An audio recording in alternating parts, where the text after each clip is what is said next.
എല്ലാവർക്കും നമസ്കാരം. നമ്മുടെ ഓൺലൈനാക്കിയ ശേഷം ഒരുപാട് ഇമ്പ്രൂവ്മെൻറ്റ്സ് ഉണ്ട്. ഇപ്പോൾ ഒരാഴ്ചയായി ഒരു ചെറിയൊരു ഡെമോ ഒന്നും കൂടി കാണിക്കാൻ പോവാണ്. അപ്പോൾ വോയിസും കൂടി ഇടുകയാണ്. ആദ്യം തന്നെ embrathiriskitchen.com തുറന്നിട്ട് അതിൽ delivery to use my current location കാണും. അതിൽ നിങ്ങൾക്ക് ഡെലിവറി ടു എന്നുള്ളടത്ത് നമ്മുടെ സ്ഥലം ഏതാ വെച്ചാൽ അത് ടൈപ്പ് ചെയ്യുക. അപ്പോൾ അത് നമ്മുടെ ഗൂഗിളിൽ കാണിക്കുന്ന വഴി കാണിക്കും. അത് ഞാൻ നമുക്ക് ഡെലിവറി അല്ലെങ്കിൽ പിക്കപ്പ് ലൊക്കേഷൻ സെലക്ട് ചെയ്യാം. ഐദർ ഡെലിവറി ഓർ പിക്കപ്പ്, രണ്ട് ഓപ്ഷൻ വരുന്നുണ്ടല്ലോ. അത് കഴിഞ്ഞാൽ നമ്മുടെ മെനു വരുന്നു, സാലഡ്, ഡിന്നർ. ഇപ്പം ഇന്നത്തെയാണ്. അതിൽ നമുക്ക് സാലഡ് വേണമെങ്കിൽ സാലഡ് സെലക്ട് ചെയ്യണം. +1 +2 മൈനസും പ്ലസും നമുക്ക് കൂട്ടാനും കുറയ്ക്കാനും. പിന്നെ അടുത്ത ആലു മേത്തി സ്റ്റഫ്ഡ് പൊറോട്ട. പിന്നെ ഏതാച്ചാൽ വേണ്ടത് നമുക്ക് സെലക്ട് ചെയ്യുക, കൂട്ടുക, കുറയ്ക്കുക. പ്ലസും മൈനസും ഉണ്ട്. അത് ഞാൻ നെക്സ്റ്റ് നമ്മൾ വ്യൂ കാർട്ടിലേക്ക് പോകണം. അതിൽ നമുക്ക് ടോട്ടലും കാണിക്കും. ഇനിയിപ്പോൾ ആദ്യമായിട്ട് ചെയ്യുകയാണെങ്കിൽ നമ്മുടെ കസ്റ്റമർ നെയിമും വാട്സപ്പ് നമ്പറും ചോദിക്കും. അത് എൻ്റർ ചെയ്ത് കൊടുക്കുക. കഴിഞ്ഞാൽ വാട്സപ്പ് കൂടി കിട്ടി കഴിഞ്ഞാൽ കൺഫേം. അപ്പം നമ്മൾ ആക്ച്വലി വാട്സപ്പ് നമ്പർ സിസ്റ്റത്തിൽ രജിസ്റ്റേർഡായി. കണ്ടിന്യൂ. OTP വരും.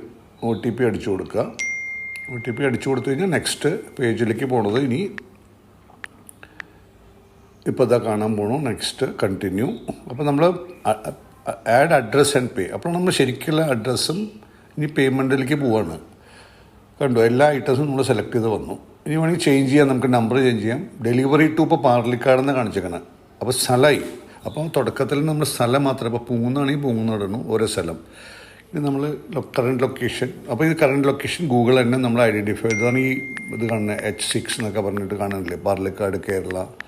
അത് നമ്മൾ ഗൂഗിൾ സെലക്ട് ചെയ്യണം. അപ്പോൾ അത് ഓട്ടോ സെലക്ഷനാണ് അത് വരുന്നത്. അതിൻ്റെ താഴെ നമ്മുടെ കംപ്ലീറ്റ് അഡ്രസ്സ് നമ്മൾ എങ്ങനെ, അല്ലെങ്കിൽ അഡ്രസ്സ് കറക്റ്റായിട്ട് അടിച്ചിട്ടില്ലെങ്കിൽ ഡെലിവറിക്കാർക്ക് ബുദ്ധിമുട്ടാകും. ഈ അഡ്രസ്സായിരിക്കും നമ്മുടെ സിസ്റ്റത്തിൽ രജിസ്റ്റർ ചെയ്യുക. ഒരു പ്രാവശ്യം ചെയ്യണ്ടോ. ഈ നമ്മുടെ മൊബൈൽ നമ്പറും രജിസ്റ്റേർഡായി, നമ്മുടെ അഡ്രസ്സും രജിസ്റ്റേർഡായി. നെക്സ്റ്റ് ടൈം നിങ്ങൾക്ക് ഈ ഒരു എക്സസൈസ് ചെയ്യേണ്ട ആവശ്യമില്ല എന്നർത്ഥം. ഈ അഡ്രസ്സ് കറക്റ്റായിരിക്കണം. ഇനിയിപ്പോൾ അതിലൊരു വേറൊരു സെക്ഷൻ വന്നു, കംപ്ലീറ്റ് അഡ്രസ്സ് കഴിഞ്ഞാൽ ഇനിയിപ്പോൾ എന്തെങ്കിലും കറക്ഷൻ ഉണ്ടെങ്കിൽ നിങ്ങൾക്ക് ഇപ്പോൾ തന്നെ ചെയ്യാം. ഇത് കണ്ടോ, Thekkemadom near Shiva temple, PO Parlikkad. ഇനി കുറച്ചും കൂടി ലാൻഡ് മാർക്കോ നിയർ വേണമെങ്കിൽ കൊടുക്കാം, അല്ലെങ്കിൽ ഇതിൽ തന്നെ മെൻഷൻ ചെയ്താൽ മതി. അല്ലെങ്കിൽ നെക്സ്റ്റ് ഇനിയിപ്പോൾ വരുന്നത് ഫ്ലോർ. ഇപ്പോൾ ഫ്ലാറ്റ്സിലാണെങ്കിൽ നമുക്ക് ഫ്ലോർ നമ്പർ കൊടുക്കാം. പിന്നെ വേണമെങ്കിൽ താഴെ ലാൻഡ് മാർക്ക്, അത് ഓപ്ഷനിലാണ്, വേണമെങ്കിൽ മതി. സാധാരണ വീടാണെങ്കിൽ ഗ്രൗണ്ട് ഫ്ലോർ കൊടുക്കുക.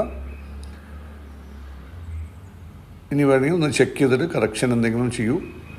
ഇനി അപ്പോൾ ഇത് വരും അടുത്ത സേവ് ആൻഡ് പ്രൊസീഡ്. ഇതിൽ വരുന്നത് നമുക്ക് ഒരുപാട് ഓപ്ഷൻ വരുന്നുണ്ട്. FonePe ഉണ്ട്, Paytm ഉണ്ട്, ഗൂഗിൾ പേ ഉണ്ട്. നമ്മൾ ഉപയോഗിക്കുന്ന നമ്പർ ആയിക്കോളുന്നില്ലാണെങ്കിൽ ഗൂഗിൾ പേയിൽ തന്നെ അമർത്തിയാൽ ഗൂഗിൾ പേ ഡയറക്റ്റ്.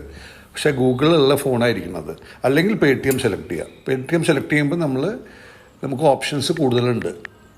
ബാങ്ക്, ഇപ്പോൾ നമ്മുടെ തന്നെ ബാങ്ക് രജിസ്റ്റേർഡ് ആയിട്ടുള്ള ബാങ്കുണ്ട്. ICICI എൻ്റെ രജിസ്റ്റേർഡ് ആയാൽ അത് സെലക്ട് ചെയ്യാം. അല്ലെങ്കിൽ SBI ആണെങ്കിൽ SBI സെലക്ട് ചെയ്യാം. UPN ആണെങ്കിൽ ഇനിയിപ്പോൾ അടുത്ത് താഴോട്ട് പോയാൽ നമ്മൾ UPI ID വെച്ചിട്ട് ചെയ്യാം. അല്ലെങ്കിൽ നമുക്ക് even credit card, debit card option ഉണ്ട്. കണ്ടോ, അതും ചെയ്യാം. എൻ്റർ ചെയ്ത് കൊടുക്കുക. Now it is done. Proceed for payment. ഇത്രയേ ഉള്ളൂ. ഈ പ്രോസസ്സ് നമുക്ക് മാത്രമേ ചെയ്യേണ്ടിയുള്ളൂ. നെക്സ്റ്റ് ടൈം തൊട്ട്. Thank you so much.